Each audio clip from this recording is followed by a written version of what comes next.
Batal pertemuan dengan Komisi 3 DPRD. Supir angkot ancam melakukan mogok besar. Batal pertemuan dengan Komisi 3 DPRD. Supir angkot ancam melakukan mogok besar.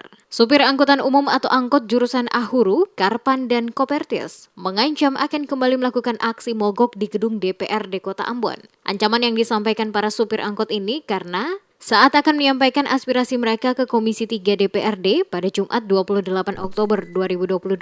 Ancaman yang disampaikan para supir angkot ini karena saat akan menyampaikan aspirasi mereka ke Komisi 3 DPRD pada Jumat 28 Oktober 2022 dibatalkan karena banyak anggota komisi yang tidak berada di kantor.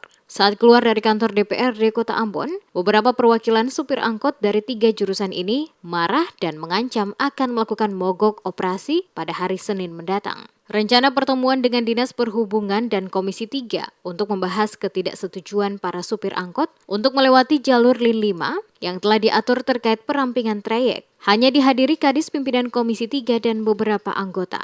Ketua Komisi 3 Margareta Siahai saat diwawancarai terkait tidak dilaksanakan pertemuan itu mengaku agenda pertemuan antara Komisi 3 dan Dishub supir angkot 3 jurusan tersebut telah dijadwalkan. Agenda pertemuan antara Komisi 3 dan Dishub serta supir angkot 3 jurusan tersebut telah dijadwalkan. Tetapi ada kegiatan faktual dari beberapa anggota komisi pada partai-partai, maka banyak yang hari ini tidak hadir. Siahai menambahkan yang hadir hanya 3 orang anggota bersama dirinya selaku ketua komisi. Hal ini tidak memenuhi quorum pengambilan keputusan, olehnya itu dibatalkan. Siahai menambahkan yang hadir hanya 3 orang anggota bersama dirinya selaku ketua komisi. Hal ini tidak memenuhi forum pengambilan keputusan, olehnya itu dibatalkan. Dengan demikian selaku ketua komisi, dirinya menunda pertemuan ini sampai dengan hari Senin untuk membahas permasalahan jalur trayek angkutan 3 jurusan ini.